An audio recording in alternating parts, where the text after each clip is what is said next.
오늘이 성령 강림 후 7째 주일인데 사실은 8번째 성령 강림 주일이죠. 성령 강림 주일에 우리가 계속 말씀으로 들려오는 것이 종말에 관한 말씀입니다. 주님께서 반드시 구원과 심판을 하실 때가 온다. 그러니 우리는 깨어 기도하자. 이런 말씀을 연속적으로 듣다 보니까 설교가 약간은 반복되는 면도 있습니다만 우리가 이것 또한 역시 강조할 수밖에 없는 이유는 아무리 강조해도 지나치지 않기 때문에 그런 것입니다.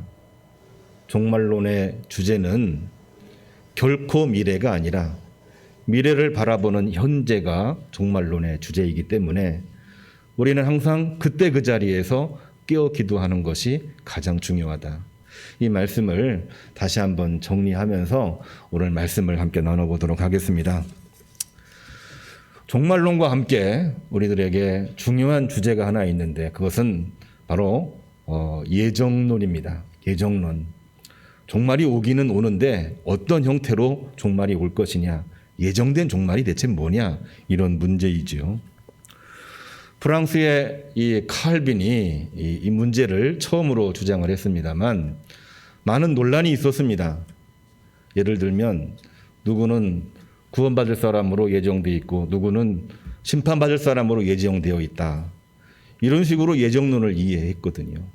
우리 성도님들 중에서도 혹시 그렇게 이해를 하고 있다면 그것은 이 예정론에 대해서 정말 100분의 1도 이해 못하는 그러한 처사가 될 것입니다. 논란은 있었지만은 스위스의 신학자였던 칼 마르트라고 하는 분이 이 예정론을 아주 잘 정리를 했어요. 그것은 바로 뭐냐면 주님의 은총 선택론입니다. 말이 좀 어려운데요. 쉽게 풀이하면은 예정론은 모든 사람들에게 구원이 예정되어 있다는 얘기입니다. 태초부터 영원전부터 하나님은 우리 인간을 만드시고 우리 인간을 보내시고 우리 인간을 구원하실 계획을 가지고 있었기 때문에 이 구원은 예정되어 있다는 것입니다. 그런데 예정된 그 구원의 계획 속에 우리 인간이 주님을 바라보면은 구원으로 이어지지만 주님 바라보지 아니하고 세상으로 나가고 선악과를 따라 나가고 또한 자기의 의에 빠져버린다고 한다면 구원에 이르지 못하는 것입니다. 그러니까 주님의 은총을 선택할 때 구원이 있다라고 하는 것으로 예정론을 정리하면서 오늘날 모든 신학계 또 성경을 보는 모든 말씀에 있어서 이 이론이 가장 잘 알려진 이론으로 알려져 있습니다. 오늘 세 가지 말씀도 이러한 내용을 담고 있어요. 뭐라고 얘기했냐면 하나님의 예정하심을 믿고 기도하는 이사야 선지자의 기도 내용이 오늘 첫 번째 말씀입니다. 뿐만이 아니라 하나님의 예정하심을 믿고 잠들지 말고 기도하라는 기도를 가르치는 예수님의 말씀이 오늘 두 번째로 나오고 있고요. 하나님의 예정하심이 태초부터 정해져 있기 때문에 우리는 늘 기도해야 됩니다. 특별히 오늘 에베소 교회의 기도를 권면하고 있는 사도 바울의 설교, 이 편지 내용이 들어있는 것입니다. 그러니까 이 종말론의 내용과 예정론의 내용이 좀 많이 중복되는 면은 있습니다만 분명한 예정론의 근거는 뭐냐면은 우리 안에 하나님의 은혜가 예정되어 있고 하나님의 구원이 예정되어 있으므로 그 예정에서 벗어나지 아니하고 깨어 기도할 때에 예정대로 하나님의 사랑으로 살아가고 하나님의 사랑으로 구원받는 이 놀라운 은혜 속으로 들어가라. 이 말씀이 오늘 핵심적인 내용이 되는 것입니다. 첫 번째로 우리가 말씀을 보려고 하는 것은 하나님의 예정 안으로 돌이켜 회개하는 것이 가장 중요하다고 하는 것입니다. 오늘 우리 안경순 권사님께서 말씀을 봉독하셨는데 이사야 64장 6절을 보게 되면 이사야가 이렇게 기도하고 있습니다. 본문이 참 중요합니다. 믿음이 우리에게 중요하지만 말씀에 근거한 믿음이 참 중요하니까 본문 말씀을 잘 보시기를 바랍니다. 우리의 죄가 우리를 소멸되게 했습니다. 우리는 죄로 죽을 수밖에 없는 존재가 되었습니다. 그러나 하나님 이 모든 죄에 분노치 마시고 이 죄를 기억지 마시고 굽어 살펴 주시옵소서. 회개하면서 구원을 간구하고 있는 이사야의 기도가 오늘 나와 있죠. 당시 유다는 어떤 모습이었느냐 하면은 포로 이후 시대입니다. 왜냐하면 이사야 64장이기 때문에 그렇습니다. 포로에서 귀환됐다고 하는 것은 하나님의 은혜를 입고도 너무나도 큰 은혜를 입은 겁니다. 우리나라가 일본 제국주의로부터 벗어나 해방된 것과 같은 그야말로 꿈 같은 일이 벌어진 것이기 때문에 시편 126편도 시온의 포로를 돌려보내실 때에 우리는 마치 꿈꾸는 것 같았도다. 이런 고백이 나올 정도로 은혜 중에 정말 놀라운 은혜라고 말할 수가 있는 것이죠. 은혜를 입었으면 우리가 신앙생활을 더 열심히 해야 되고 하나님을 찬미해야 되는데 은혜를 입는 순간 이스라엘, 유다는 그 은혜를 잃어버리고 성전 패권 분쟁에 휩싸이게 되는 것입니다. 유대인들은 사마리아인들을 성전 재건에서 배척을 시켰습니다. 사마리아인들은 화가 나서 성전 재건을 방해한 가운데에 20년 동안 답보 상태를 만들어 버리게 됩니다. 유대인들이 어떻게 제2의 성전을 완공했는지 정말로 회개하고 기도하고 또한 돌이키고 포용하고 하는 가운데에 정말 뒤늦게 제2성전이 완공이 되지요. 그리고 사마리아인들도 성전 안으로 불러들여서 같이 예배하고 한 공동체를 이루었습니다. 그러면 그렇게 은혜를 입고 은혜의 공동체로 계속 나가야 되는데 그로부터 100년도 되지 않아서 유대인과 사마리아인들 사이에는 갈등이 생겼어요. 그러다 보니까 사마리아인들이 화가 나서 예루살렘 성전에서 밖으로 나가 저 그리심이라고 하는 곳에서 사마리아 성전을 다시 짓고 따로 예배를 드렸습니다. 우리가 잘 알고 있는 바와 같이 이 사마리아 여인이 우리 조상들은 저 그리심산에서 예배를 드리는데 예루살렘에서 예배를 드려야 됩니까? 그리심산에서 예배를 드려야 됩니까? 예수님의 답변은 하나님은 영이시니 예배하는 자가 신령과 진정으로 예배할지니라. 어디에서 드리든 우리의 모든 마음이 하나님을 향해 있으면 그것이 진정한 예배다라고 말씀을 하시면서 사마리아 여인에게 말씀을 전하시는 내용을 우리가 잘 기억하고 있는 것입니다. 중요한 것은 하나님의 은혜를 경험했음에도 불구하고 은혜를 입는 순간 은혜를 잃어버리는 것이 우리 인간의 모습이라고 하는 것이죠. 왜 그런 모습을 가지고 있느냐? 우리 마음속에 욕심과 욕망을 떨쳐버리지 못하기 때문에 그런 것입니다. 결국에는 은혜를 입었지만 매일 싸우는 거예요. 은혜를 입었지만 그 은혜의 이름을 가지고 정죄하는 것입니다. 어떻게 됐을까요? 끊임없는 반복과 반목 속에서 결국에는 공멸의 위기에 처하게 되었을 때에 어느 누구도 이거를 해결하지 못합니다. 은혜를 입었는데 왜 우리가 이렇게 돼야 됩니까? 그때 이것을 분명하게 알고 뒤늦게 깨달은 이사야 선지자입니다. 여기서는 이사야 선지자의 제자의 제자라고 이야기를 해서 제3 이사야라고 이야기를 합니다. 왜냐하면 바벨론 포로기 이전에는 진짜 이사야였고 포로기 중에는 이사야의 제자가 이사야의 이름을 빌렸었고 포로 귀환 이후에는 제자의 제자가 이사야의 이름으로 썼기 때문에 그냥 학문적인 분류로 제3 이사야라고 하거든요. 그 3 이사야는 뭐라고 이야기를 합니까? 아무리 노력하고 아무리 기도해도 해결 방안이 없으니까 하나님 앞에 회개하면서 기도합니다. 우리는 다 주의 백성입니다. 해결하려고 해도 해결 방안이 없습니다. 하나님 어찌하면 좋습니까? 하나님, 이 모든 인간의 연약함과 유한성을 기억하시고 긍휼히 여기사 당신의 택한 백성이오니 하나님 긍휼히 여겨 주옵소서, 구원하여 주옵소서.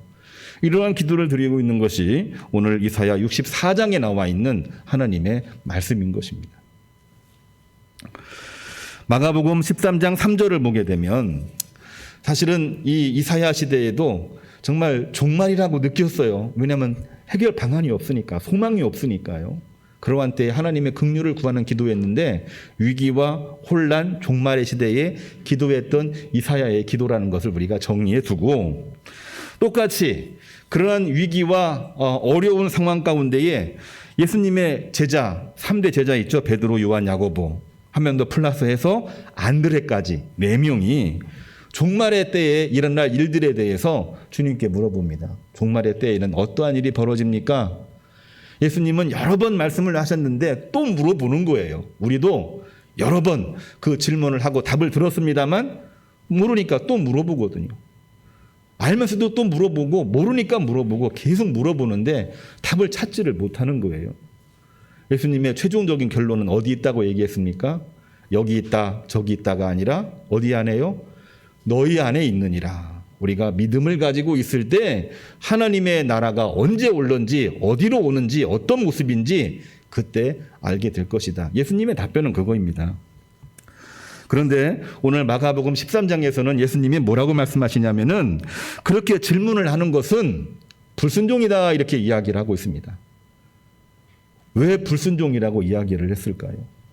주님의 때, 주님 오심의 때를, 하나님의 때, 종말의 때를 물어보고 있는데, 궁금해서 물어보고 있는데, 답답해서 물어보고 있는데, 예수님은 그거를 물어보는 것 자체가 바로 불신앙이라고 이야기를 해요. 그때가 언제이든지 너희들이 믿음이 있으면 그 안에서 답을 구할 수 있고, 그때가 언제이든지 하나님을 바라볼 때 너희들에게 그것은 구원인데 왜 자꾸 때와 장소를 물어보느냐 이거예요. 물어보는 이유가 뭡니까? 주님은 분명하게 이야기하셨어요. 그거는 다름이 아니라 하나님에 대한 믿음이 적기 때문이고 불순종하기 때문에 그러한 질문을 하는 것이다. 예수님의 답변입니다. 누구의 이야기도 아니고 예수님이 답변하신 내용이에요. 그래서 예수님은 이렇게 권면하고 있습니다. 오늘 본문 말씀에도 나와 있는데요. 뭐라고 얘기하고 계시냐면은 결코 두려워하지 말고, 두려우니까 자꾸 물어보는 겁니다. 뿐만이 아니라 잠들지 말라. 잠들면은 하나님을 잃어버리니까. 잠들지 말라고 하는 그 이야기는 다른 말로 하면은 깨어 있어 기도하라는 말씀을 예수님께서 4명의 제자에게 하시고 있는 말씀이 이 내용인 것입니다. 그렇기 때문에 주님의 때가 언제 올는지 그때에 그 예정된 것은 바로 하나님의 구원이라고 하는 것이 예정되어 있으므로 염려 말고 예정함을 입어서 살라고 하는 내용이죠. 근데 그 내용을 또 누가 말을 했냐면 오늘 세 번째로 읽은 에베소서 1장 11절에 나와 있는 사도 바울의 서신 속에서 나와 있습니다. 모든 일에 하나님의 예정하심을 입어서 영광과 찬송을 하나님께 돌릴지어다. 여러분에게는 힘들고 어려움이 있지만 그 안에는 하나님의 예정하심이 있습니다. 하나님의 예정하심은 하나님의 구원이십니다. 구원하심이 있기 때문에 잘 안 보여도 염려하지 말고 어두워도 흔들리지 말고 믿음을 가지고 깨어 기도하시기를 간절히 바랍니다. 오늘 말씀 우리가 다 읽은 겁니다. 성도 여러분, 회개라고 하는 것이 과연 뭘까요? 회개를 했다고 하지만 결국에는 회개한 다음에 또 같은 죄를 반복하고 있는 것이 우리 인간인데 과연 회개를 한 것일까요? 우리도 늘 회개를 이야기하고 있고 누구 보고는 저 사람 회개 안 했네 이런 얘기를 할 때가 있어요. 좀 위험한 발언이긴 하지만 그런 마음과 생각을 가질 때가 참 많이 있는데 회개란 과연 뭘까요? 회개는요 단순히 뉘우침이라고 생각하면은 그거는 오산입니다. 깨달아 바뀌는 거죠. 근데 자기 안에서 바뀌는 거야고요. 그것을 우리는 단순 뉘우침이라고 이야기하는 겁니다. 조금 넓게 이야기하면은 사람과의 관계에서 세상 속에서 새로운 깨달음으로 사실은 조금 변화가 되는 거예요. 그런데 우리 성경에 나와 있는 이 회개라고 하는 단어는 단순히 깨닫고 뒤바뀌는 것이 아닙니다. 성경에서 말하고 있는 이 회개는 하나님과의 관계 속에서 삶의 방향을 180도 전환시키는 것이 회개입니다. 회개했다고 하지만 또다시 다른 이 사람에게로 가고 더 큰 권력에게로 가고 더 큰 욕망으로 가는 거예요. 그걸 깨달음이라고 이야기하는 게 세상의 의이고 그것을 사람들은 세상에 주는 혜택이라고 이야기를 하고 있는데 성경에서 말하고 있는 하나님의 의는 세상이 아니라 사람이 아니라 삶의 방향을 하나님에게로 돌이키는 것입니다. 왜? 하나님께서 오래전에 우리를 향해서 예정하신 바가 있기 때문에 예정하시는 대로 내 삶을 180도 바꾸는 것이기 때문에 그러는 것이죠.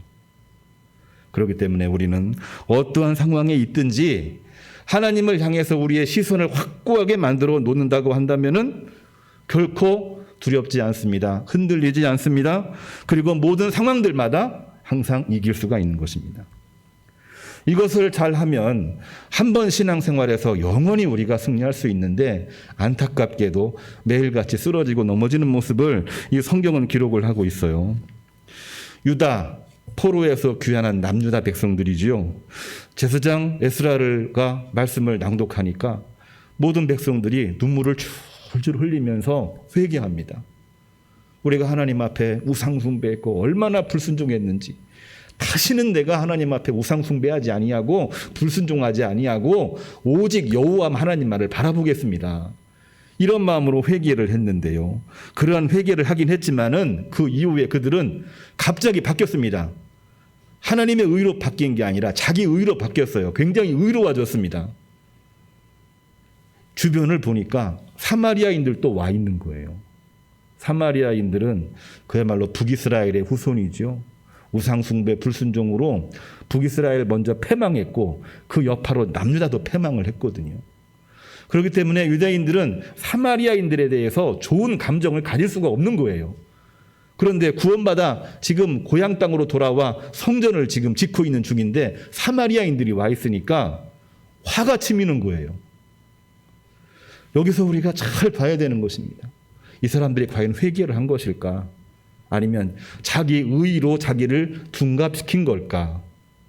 오늘날 우리도 회개했다고 얘기하지만 하나님의 의로 회개한 사람과 자기의 의로 자신의 모습을 둔갑시키는 사람은 분명히 차이가 있다고 하는 것을 우리는 기억을 해야 됩니다. 이거를 구분하지 못하면 교회는 건강한 교회로 나갈 수도 있지만 잘못하면 교회가 교회성을 잃어버릴 수 있는 위험이 있기 때문에 그런 것입니다. 결국에는 자기 의에 집착해서 사마리아와 갈등하다가 신구약 중간사 암흑기 400년 동안 그들은 영성을, 하나님의 품성을 잃어버렸습니다. 그래서 암흑기라고 얘기했거든요. 소망이 없다 이거예요. 유대인에게도 소망이 없고 성전에도 소망이 없고, 그러면서 그때 생긴 것이 뭐냐면은 이 모든 것을 해결할 자는 오로지 하나님의 아들 메시아밖에 없다. 메시아에 대한 이 신앙이 싹트기 시작을 했던 것입니다. 우리가 이 맥락을 잘 기억을 해야만 되는 것입니다. 그것으로 끝나지 않습니다. 자기의 의로움으로 자기를 둔갑을 시켰지만은 사마리아인들을 철저하게 배제를 했지만 그 안에서 잘 됐을까요? 아닙니다. 성전 내부에서는 또다시 바리새파와 사두개파 사이로 격돌을 하면서 갈라지게 됩니다. 결국에는 사두개파가 권력을 잡았죠. 바리새파는 밖으로 밀려나게 되었죠. 두 개 파만 얘기했습니다만 다른 여러 정파를 얘기하면 더 복잡한 이야기들이 있습니다. 하나님의 의로 회개하느냐 아니면 자기의 의로 그냥 단순히 뉘우침이라고 얘기하느냐, 이거를 우리가 구분할 필요가 있는 것입니다. 이거를 다시 한번 정리합니다. 우리가 회개를 한다고 할 때에 하나님의 예정 속으로 우리가 회개하면 온전한 회개가 되는 거지만, 하나님의 예정 속으로가 아니라 내가 다시 새롭게 뭔가를 보게 되었다고 하는 것은 결코 회개라고 말할 수가 없다고 하는 것입니다. 예전에도 한번 이런 이야기를 한 적이 있습니다. 세상에서 가장 편하고 쉽고 재미있는 일이 뭘까요? 다들 나름대로 재미있고 쉽고 좋은 일이 있지요. 그런데 이 막막한, 이 정말 엉뚱한 질문 앞에 답을 얘기하면은 아 그래 그게 제일 재밌었어 그렇게 할 거예요. 뭔 줄 아십니까? 누군가를 정죄함으로 자기 위로를 얻는 일들이 가장 즐겁답니다. 말이 좀 어렵죠. 누군가를 막 욕하면은 속이 시원하다잖아요. 속이 시원한 것으로만 끝나지 아니하고 속이 시원한과 동시에 자기는 굉장히 의로워지는 거예요. 그거를 많은 사람들이 의로움이라고 얘기했고 회개라고도 이야기했고 그것이 바로 깨달음이라고도 이야기를 했습니다. 굉장히 성스러운 것처럼 보이는데 굉장히 세속적인 의미가 그 안에 들어있는 것이죠. 오늘날 얘기를 잠깐 해보게 되면 비유가 적절할지는 모르겠습니다만은 코로나 방역은 민생 문제이기도 하고 또한 방역 문제이기도 합니다. 공존할 수밖에 없는 거죠. 그런데 이거를 대립을 시켜놓고 방역 문제 얘기하면 민생이 문제다, 민생 문제 얘기하면 방역 문제다, 대립할 문제가 아니거든요. 같이 풀어야 되는 거고 같이 풀려면은 서로 내려놔야 되는 것입니다. 그런데 대립을 시켜놓고 한쪽을 공격하게 만들어요. 반대가 되면은 또 다르게 공격하게 만들어요.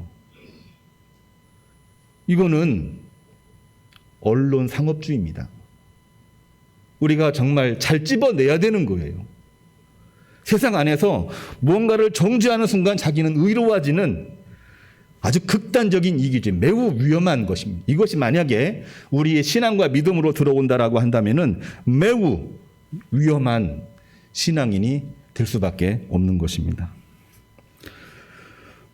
불법과 무능을 뚫고 우리는 새로운 질서를 지향하고 있습니다. 불법 원하지 않죠? 무능도 원하지 않죠? 불법과 무능, 이 단어가 의미하는 바 우리 교우님들 어느 정도 아실 거예요. 정권의 어떤 성격을 이야기하는 것이기도 합니다. 그거를 뚫고 새로운 것을 지향하고 있겠지만 또다시 시간이 지나서 불법과 무능이 반복되는 이유는 과연 뭘까요? 그거는 다름이 아니라 성경 말씀대로 해 아래 새 것이 없기 때문입니다. 해 아래 새 것이 없는 이유는 뭡니까? 깨달고 돌이키고 바꿨다고 하지만 결론은 뭐냐면 하나님의 예정 안으로 들어오지 못했기 때문에 이러한 일들이 반복되고 있는 것입니다. 하나님의 예정 안으로 들어가는 것을 우리는 진정한 회개라고 얘기했고 하나님의 예정 안으로 들어가는 것을 우리는 진정한 신앙이라고 이야기를 하고 있는 것입니다. 왜 세상은, 왜 사람들은 하나님의 예정 안으로 들어오지 못하고 있는 걸까요? 죄의 미혹에서 벗어나지 못하기 때문입니다. 타인을 정죄하고 자신을 의롭게 포장하는 것이 너무나도 즐겁기 때문이 그런 것이 아닐까요? 그렇게 하면 할수록 예배는 죽어가고 기도는 점점 사라지게 됩니다. 이사야는 복잡한 상황에 무엇보다도 어떤 이야기라도 대책이 없으니까 하나님의 예정 속에 호소를 합니다. 뭐라고 호소하느냐? 우리는 다 주의 백성입니다. 하나님의 예정에 호소하면서 기도를 드립니다. 오늘 그 8절을 보면은 우리가 죄를 지었습니다. 그러나 8절입니다. 여호와여 이제 주는 우리의 아버지이십니다. 우리는 진흙이시오 주는 토기장이시니 우리는 다 주의 손으로 지으신 것입니다. 하나님이 지으신 거 연약함이 있지만 다 하나님의 소유 아닙니까? 만드실 때는 예정함이 있는 거 아닙니까? 만드실 때는 계획이 있으신 거 아닙니까? 그 계획에 호소하오니 이 불가능한 상황, 이 해결할 수 없는 이 상황을 긍휼히 여겨주십시고 구원으로 인도하여 주옵소서. 이사야의 기도는 하나님의 예정에 호소하고 있는 기도라고 하는 것이죠. 이것이 진짜 회개의 기도가 되는 것입니다.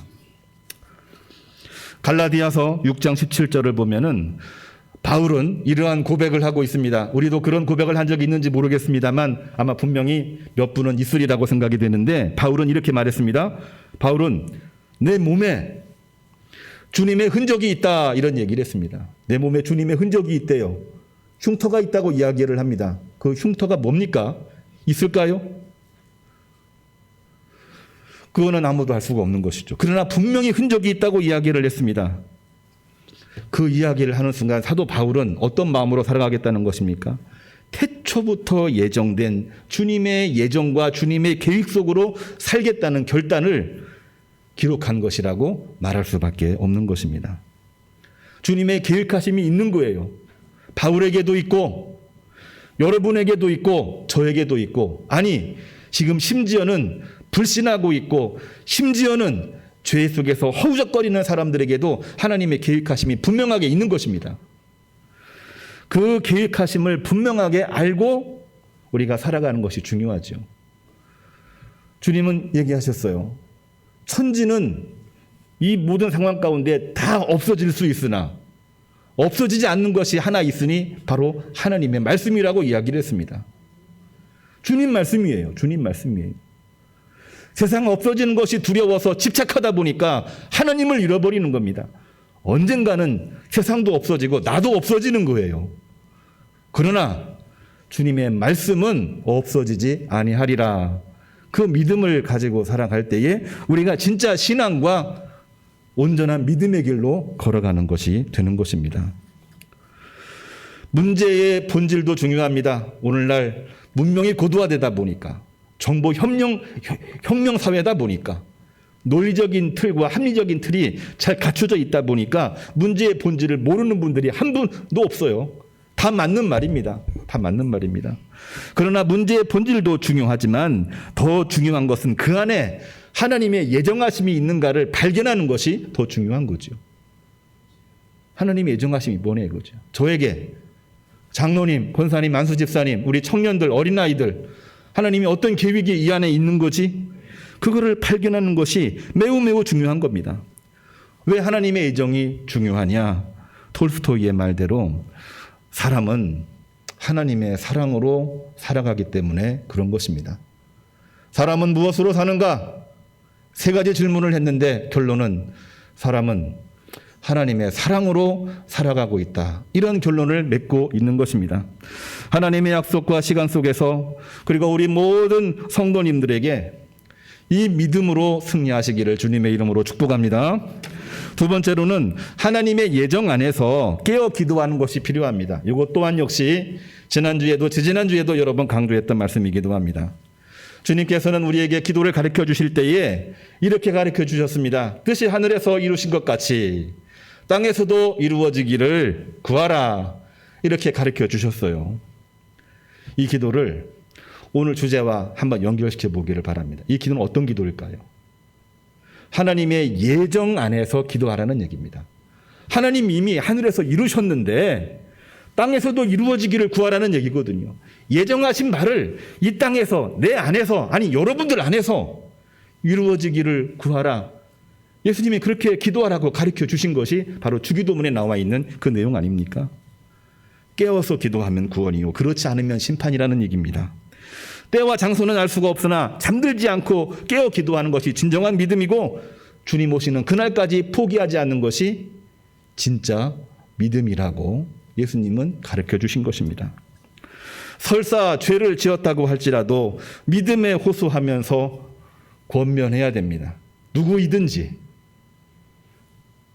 믿음에 호소하지 아니하고 십자가 믿음으로 차별 정죄하는 것은 하나님의 구원 예정을 부인하는 위선에 빠질 위험이 매우 큰 것입니다. 굉장히 어려운 말인데 매우 중요한 말입니다.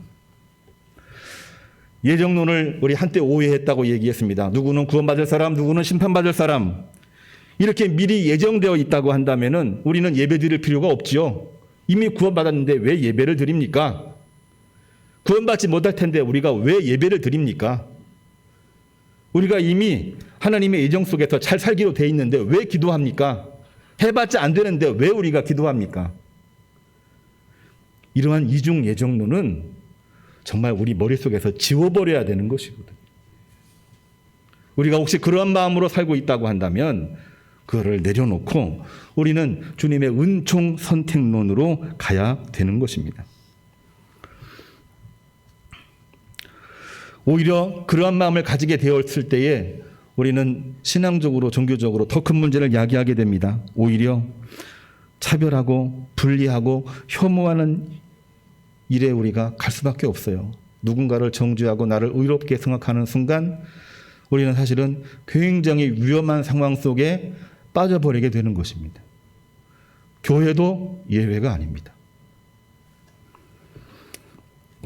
역사적으로 보게 되면 유대인들이 사마리아와 이방인을 배척했습니다. 그것은 시오니즘이죠. 왜? 하나님은 우리를 선택해 주셨고 우리에게 성전을 주셨고 율법을 주셨기 때문에 시오니즘입니다. 근데 이 시오니즘이 분리주의로 바뀌었어요. 우리는 구별된 사람, 그들은 구별되지 못한 사람. 이것 때문에 혐오하고 차별하고 하다가 그것을 은혜로 이 땅에 오신 예수님을 십자가에 못 박았습니다. 그게 바로 유대인들의 가장 큰 죄죠. 이거는 누구도 부정할 수 없는 사실인 것입니다.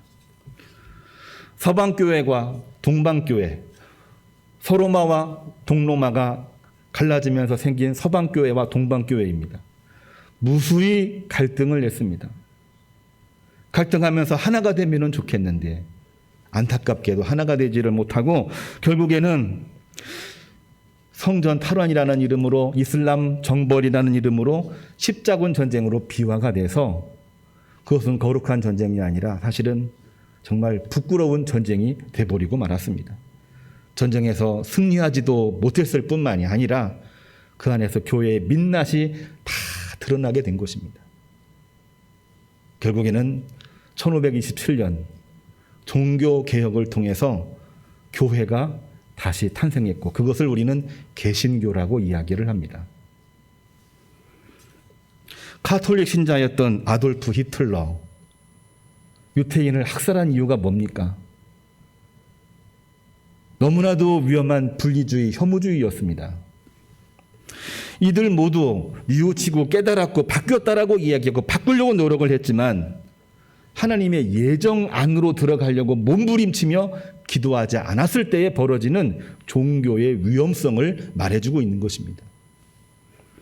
오늘날 이단이 될 수밖에 없는 이유는 하나님의 예정 안에서 믿음의 길을 걸어가는 것이 아니라 교회 공동체를 정죄 심판 대상으로 삼기 때문에 이단일 수밖에 없는 것입니다. 근본주의 분리주의 신학에 기반한 교회도 자유주의를 경계한다는 명분으로 거룩한 구별, 성별과는 다른 차원, 차별과 혐오의 늪에서 벗어나지를 못하는 거죠. 구별하고 성별하는 것은 참으로 중요합니다만 그것으로 차별하고 혐오하고 정죄하는 것은 하나님이 허락하지 않으셨어요.